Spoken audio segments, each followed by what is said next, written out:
নমস্কার। যুক্তি তর্ক সঙ্গে অর্কয় আপনাদের স্বাগত। আপনাদের সঙ্গে আমি অর্কপ্রভ সরকার। কালীঘাট তৃণমূল আর বহুরূপী ব্যানার্জির তৃণমূলের মধ্যে যে আকচি চলছে তা পশ্চিমবঙ্গের রাজনীতি সচেতন মানুষ, এমনকি সাধারণ মানুষও বিশুদ্ধ বিনোদন উপভোগ করছেন। প্রবীণ সাংবাদিকরা বলতেন যে কংগ্রেসটা না থাকলে জীবনে কোনো আনন্দ বা রস থাকতো না। কারণ স্বাধীনতার পরবর্তী কাল থেকে, সে বিধানবাবুর আমল থেকে শুরু করে হাল আমলের প্রদেশ কংগ্রেস তার বিচিত্র কাণ্ড কারখানা, বিভিন্ন নেতার বিভিন্ন গোষ্ঠী কোন্দল, চটি ছোড়াছড়ি, মহাজাতি সদনে ছাত্র পরিষদের প্রতিষ্ঠা দিবস উদযাপনকে ঘিরে যে কাণ্ড কারখানা অতীতে ঘটেছিল, আমিও তার কিছুটা সাক্ষী। প্রবীণ সাংবাদিকরা আরো অনেক বেশি দেখেছেন। তো আমরা বলতাম রঙ্গে ভরা বঙ্গকং। তো এই কংগ্রেস থেকেই তো তৃণমূলের উদ্ভব। কংগ্রেসের যা কিছু, তৃণমূল সেটাকে খুব সুন্দরভাবে বহন করে চলেছে, ঐতিহ্যটাকে বহন করে চলেছে। তা সেই তৃণমূল এখন তো ভাগে বিভক্ত আমি বলতে পারবো না। কালীঘাটপন্থী তৃণমূল, ঋতব্রতপন্থী তৃণমূল, অভিষেকপন্থী তৃণমূল, ভবিষ্যতে আরও অন্য তৃণমূলও হতে পারে। তৃণমূল কুণাল ঘোষ হিসাবে কেউ না কেউ আত্মপ্রকাশ করতে পারেন। এই যে মন্টু সাহা, মডার্ন ডেকোরেটার্সের মালিক, 21শে জুলাইয়ের মঞ্চ বাজা থেকে সরকারি অনুষ্ঠানে তার ভূমিকা ছিল সর্বজন বিদিত। সেই পালা বদলের পর মন্টু সাহা এই মেট্রোপলিটন মানে জীবন সাহার ওয়ার্ড 57 নম্বরে, সেখানে তার বাড়িতে তৃণমূলকে কার্যালয় খুলতে অনুমতি দিয়েছিলেন। পালাবদল হওয়ার পর সেই মন্টু সাহাও ভুলবদল করেন, তৃণমূলকে বাড়ি ছাড়ার নোটিশ দেন। যদিও তৃণমূল সেই নোটিশটা খুব একটা গুরুত্ব দিয়েছিল বলে মনে হয় না। এখন ঋতব্রতপন্থী তৃণমূল, বিশেষ করে বহুরূপী ব্যানার্জি নিজেই ওই বাইপাস সংলগ্ন একটি হোটেলে মন্টু সাহার পুত্র অমিত সাহার সঙ্গে 2রা জুলাই টানা বৈঠক করেন এবং তৃণমূল কংগ্রেসের যে অস্থায়ী কার্যালয় ছিল সেই কার্যালয়টি তাদেরকে ব্যবহার করতে দেওয়ার অনুরোধ জানান। সঙ্গে সঙ্গে একটি লিজ এগ্রিমেন্ট তৈরি হয়ে যায়, সইসাবুত হয়ে যায়। 3রা জুলাই আমরা দেখলাম একটা মহানাটক। ফিরহাদ হাকিম, অরূপ রায়, সন্দীপন সাহা, বহুরূপী ব্যানার্জি ঢুকে পড়লেন, একতলায় ঢুকলেন, বাইরে পুলিশ, কেন্দ্রীয় বাহিনী, প্রাইভেট সিকিউরিটি এসেছিলেন। কি স্ট্র্যাটেজিক মিটিং করলেন। উপরে চন্দ্রিমা ভট্টাচার্য ছিলেন, এরা আসার খবর পেয়েই তিনি চলে যান। কালীঘাটে খবর যায়, কুণালবাবু চলে আসেন, স্থানীয় বিধায়ক উপাসনা যে আইটি সেলের চার্জে আছে কালীঘাট তৃণমূলের, সে চলে আসে। সে নাটকীয় পরিস্থিতি। দেখুন, ক্ষমতা হারিয়েছে 4ঠা জুলাই, 2 মাস পূর্ণ হলো। 2 মাসে তৃণমূলটার অবস্থা দেখছেন। আমার হাসি লাগে, অরূপ রায় নতুন তৃণমূলের চেয়ারপারসন। তা অরূপ রায় প্রবীণ নেতা, সমবায় মন্ত্রী ছিলেন, তার কাজকর্ম সম্পর্কে হাওড়ার মানুষও অবহিত, যারা খবরাখবর রাখেন তারাও অবহিত। তা হাওড়া জুড়ে যে অনেক মাল্টি স্টোরি তৈরি হচ্ছে তার নেপথ্যে কে আছেন সেটা সবাই জানেন। এখন পিঠ বাঁচাতে, ইলগটন মানিকে রক্ষা করতে এবং আরো অনেক কিছুর জন্য তারা ঋতব্রত বন্দ্যোপাধ্যায়ের শিবিরে সামিল হয়েছেন। তাকে চেয়ারম্যান করে দেওয়া হয়েছে। ভাবুন, তৃণমূল কংগ্রেসের চেয়ারম্যান অরূপ রায়। ববি হাকিম বলেছেন মজার কথা, আমি তো দিদিমণিকে উপদেষ্টা মনে করি না, তিনি আমার নেত্রী।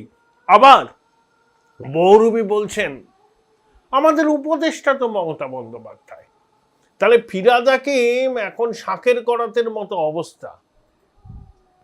একটু চক্ষু লজ্জা আছে তো, এভাবে পাল্টে গিয়েছেন, পাল্টিকে বলছেন যে মমতা বন্দ্যোপাধ্যায় আমার নেত্রী, অন্য কাউকে তো আমি নেত্রী বলে মানি না।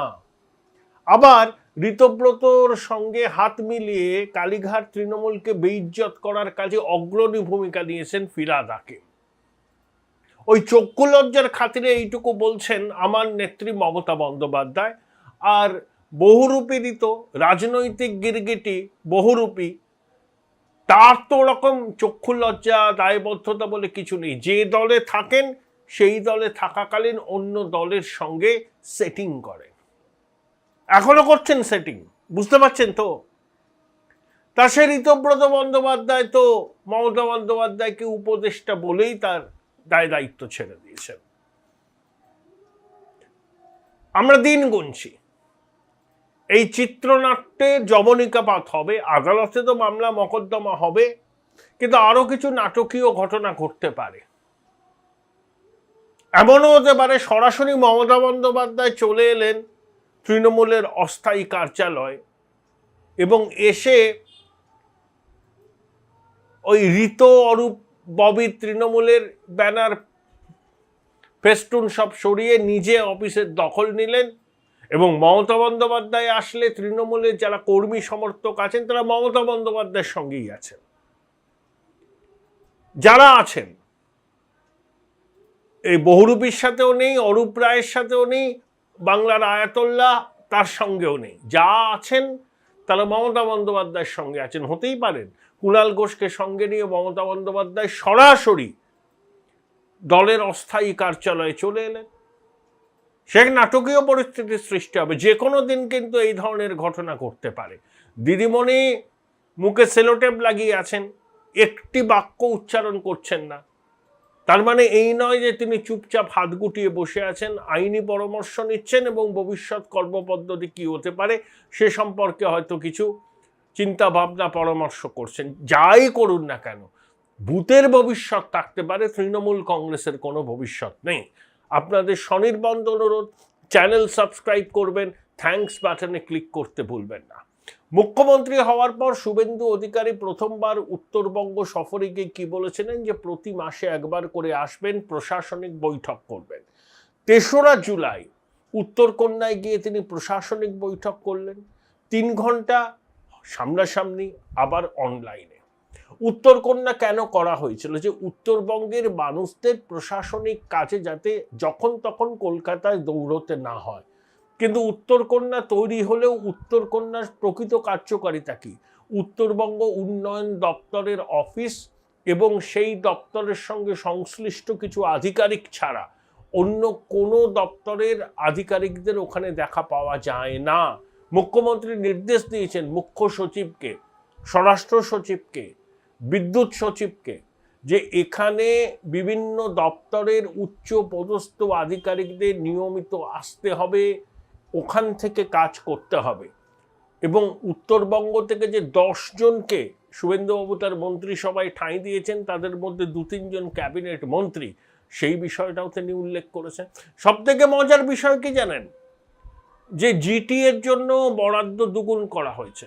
180 কোটি টাকা আগে ছিল, এখন হলো 300 কোটি টাকা। উত্তরবঙ্গের জন্য বরাদ্দ আগে ছিল 1000 কোটি টাকা, এখন হলো 2000 কোটি টাকা। কিন্তু আপনি কাজ করবেন কি করে? ভিজি রামজি প্রকল্পের কাজ চালু হবে, পঞ্চায়েত প্রধান, সমিতির কর্মাধ্যক্ষ, গ্রাম পঞ্চায়েত সদস্য, জেলা পরিষদ সদস্য তোলামূলের এত মাল কামিয়েছে, লোককে ঠকিয়ে সরকারি প্রকল্পের টাকা মেরে, এখন জনরোষের ভয়ে পালিয়ে গেছে, আত্মগোপন করে আছে, নইলে ঘরের ভিতর আলমারির ভিতর লুকিয়ে আছে। কিন্তু সরকারি কাজ তো বিঘ্নিত হচ্ছে। মুখ্যমন্ত্রী স্পষ্ট জানিয়েছেন, চুরি করেছেন ফল ভুগতে হবে, আদালতে এসে বা পুলিশের কাছে এসে আত্মসমর্পণ করুন, পালিয়ে যাওয়া চলবে না। সরকার হচ্ছে রাত দিন 7 দিন বউ বাচ্চা বাদ দিন, এভাবেই সরকার চলে। সেখানে নির্বাচিত জনপ্রতিনিধিরা যদি পালিয়ে যান, সরকারি কাজ বাধাপ্রাপ্ত হয়। কঠোর বার্তা, কোনো ঢাকঢাক গুড়গুড় নেই। 24/7 সরকার চলছে এবং সরকার সেভাবেই চলে। সরকারের শনিবার রবিবার থাকে না। কয়েকদিন আগে মুখ্যমন্ত্রী একটা নির্দেশ দিয়েছেন, বহু উচ্চপদস্থ আধিকারিক ছুটির দিন সরকারি দপ্তরে যান, কিন্তু তাদের অনেক সময় সমস্যার মুখে পড়তে হয়, কারণ করণিকরা বা অন্য আধিকারিকরা ছুটির দিন সরকারি দপ্তরের ধার কাছ দিয়ে মারান না। তো মুখ্যমন্ত্রী নির্দেশ দিয়েছেন উচ্চপদস্থ আধিকারিকদের কাজের সুবিধার জন্য নিচের তলার কর্মীদের ডিউটি রোস্টার এমনভাবে বানাতে হবে যাতে উচ্চপদস্থ সরকারি কর্মচারীরা ছুটির দিন কাজ করতে গেলে যাতে কোনো রকম অসুবিধার সম্মুখীন না হন। খুব ভালো উদ্যোগ, কাজ করতে হবে তো। এই জনাদেশ কাজ করার পক্ষে, এই জনাদেশ উন্নয়নের পক্ষে। সেখানেই উত্তরবঙ্গে শুভেন্দুবাবু অন্নপূর্ণা ভাণ্ডার নিয়ে কিছু গুরুত্বপূর্ণ কথা বলেছেন। এখনো পর্যন্ত 1,30,00,000 মতো মাতৃশক্তি অন্নপূর্ণা যোজনায় টাকা পেয়েছেন। আগামী 2 মাস ধরে অন্নপূর্ণা যোজনার আবেদন গ্রহণ করা হবে। 36,000 কোটি টাকা বাজেট বরাদ্দ রাখা হয়েছে, মানে 8 মাসের জন্য। তাহলে অন্নপূর্ণা যোজনার সুবিধা কারা পাবেন না? শুভেন্দুবাবু স্পষ্ট করে দিয়েছেন। এখানে কোনো ধোঁয়াশার ব্যাপার নেই। যারা ভারতীয় নন, যারা রোহিঙ্গা অনুপ্রবেশকারী, জনসমুদ্রে মিশে পূর্বতন জমানায় প্রশাসনের মদতে, তোলামূলের মদতে পরিচয়পত্র বানিয়ে বিভিন্ন সরকারি সুযোগ সুবিধা পেয়েছিলেন, তারা পাবেন না। 1, 2, 3টের বেশি বিয়ে করেছেন এমন লোক, এমন পরিবারের কেউ অন্নপূর্ণা যোজনার সুবিধা পাবেন না। 3, যে পরিবার তাদের সন্তান সন্ততিদের সরকারি স্কুলে না পাঠিয়ে ধর্মীয় শিক্ষা প্রতিষ্ঠানে পাঠায়, তারাও কিন্তু অন্নপূর্ণা যোজনার সুবিধা পাবেন না। এবং 4, শিশুদের সার্বিক রোগ প্রতিরোধক ক্ষমতা গড়ে তোলার জন্য কেন্দ্রীয় সরকার জাতীয় টিকাকরণ কর্মসূচি চালু করেছে। 11টি টিকা দেওয়া হয়, জন্মের পরের দিন থেকে শুরু হয়, প্রায় 16 বছর ধরে চলে। তাতে পোলিও ভ্যাকসিন, জাপানি এনসেফেলাইটিস, হাম রুবেলার টিকা, হেপাটাইটিস বি টিকা, এরকম অনেক আছে। ডাক্তাররা মায়েদের হাতে কোন সময় কবে টিকা দিতে হবে সদ্যজাততে সেটা একদম ফর্ম ধরিয়ে দেন, সেই অনুযায়ী টিকাকরণ কর্মসূচি চলে। কিন্তু ধর্মান্ধ, মৌলবাদী কিছু মানুষ, এই রাজ্যে তাদের সংখ্যা কম নয়, তারা পোলিও ভ্যাকসিন সন্তানদের দিতে চান না। সরকারি কর্মচারীরা সেই ভ্যাকসিন দিতে গেলে অনেক সময় তারা ক্ষোভের মুখে পড়েন, বিক্ষোভের মুখে পড়েন, ঘেরাওয়ের মুখে পড়েন। এই অভিজ্ঞতার কথা কাগজেও বেরিয়েছে, সবাই আমরা জানি। টিকাকরণ কর্মসূচি কিন্তু ব্যাহত হয়েছে অনেক জায়গায়।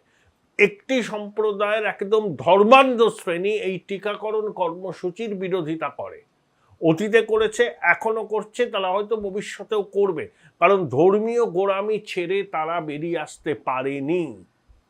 মুখ্যমন্ত্রী সাফ জানিয়ে দিয়েছেন এগুলো বরদাস্ত করা হবে না। যারা সরকারি টিকা কর্মসূচির অংশ হবেন না, যে সমস্ত পরিবার তাদের পরিবারের সদ্যজাতদের সরকারি টিকাকরণের কর্মসূচির অন্তর্ভুক্তি করবে না, তাদের পরিবারের মহিলারা অন্নপূর্ণা যোজনার সুবিধা পাবেন না। পরিষ্কার, কোনো রকম ধোঁয়াশা নেই। 1, যারা অভারতীয় মানে রোহিঙ্গা অনুপ্রবেশকারী, তারা পাবেন না, ডিটেক্ট, ডিলিট, ডিপোর্ট। 2, বহুবিবাহ করেছেন এমন পরিবারের সদস্যরা পাবেন না। 3, যে সমস্ত পরিবার তাদের সন্তান সন্ততিদের সরকারি স্কুলে না পড়িয়ে ধর্মীয় স্কুলে পড়ায়, ধর্মীয় শিক্ষাকে অগ্রাধিকার দেয়, তারা পাবেন না।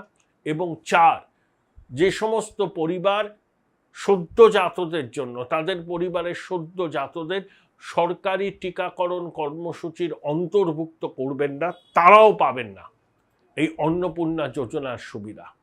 পরিষ্কার করে দিয়েছেন মুখ্যমন্ত্রী।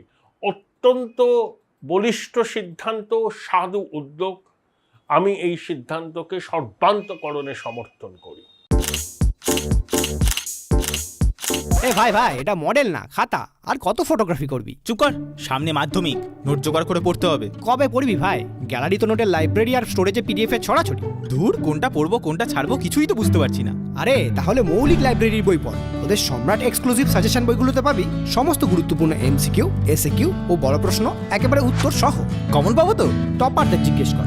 সম্রাট এক্সক্লুসিভ সাজেশন মাধ্যমিক, ভালো রেজাল্টের পাসওয়ার্ড। উচ্চ মাধ্যমিকের পর উজ্জ্বল ভবিষ্যৎ গড়তে NCHMCT পর্যটন দপ্তর, ভারত সরকারের hospitality and hotel management, Paschimbanga সরকারের মাকাউটের BBA BCA, fashion design, aviation tourism, culinary arts পড়ো SBI HM কলেজে। স্টুডেন্ট ক্রেডিট কার্ড ও ব্যাংক লোন পাবে SBI HM এ পড়লে। কোর্সের শেষে SBI HM দেশ ও বিদেশে চাকরির ব্যবস্থা করে থাকে। SBI HM হলো পশ্চিমবঙ্গের সেরা ম্যানেজমেন্ট কলেজ। SBIHM.com। বোলপুর শহরের কোলাহল থেকে মাত্র 20 মিনিট দূরেই রয়েছে সুন্দর রিসর্ট, যেখানে পেয়ে যাবে স্পেশিয়াস আর এস্থেটিক্যালি ডিজাইন রুম। তোমরা যারা গ্রুপে যাও তাদের জন্য আছে কমফোর্টেবল গ্রুপ স্টে অপশন, আর কাপলদের জন্য রয়েছে লাক্সারিয়াস সুইট রুম, তার উপর আবার ফ্ল্যাট 10% অফ। এখানে প্রকৃতির মাঝে তোমরা পেয়ে যাবে একটা সুন্দর সুইমিং পুল, ছোটদের জন্য প্লে এরিয়া আর একটা এস্থেটিক সেলফি কর্নার। প্রপার্টিটা পুরোটাই পেট ফ্রেন্ডলি, আর এখানে আছে অনেক কিউট ছোট ছোট র্যাবিটস।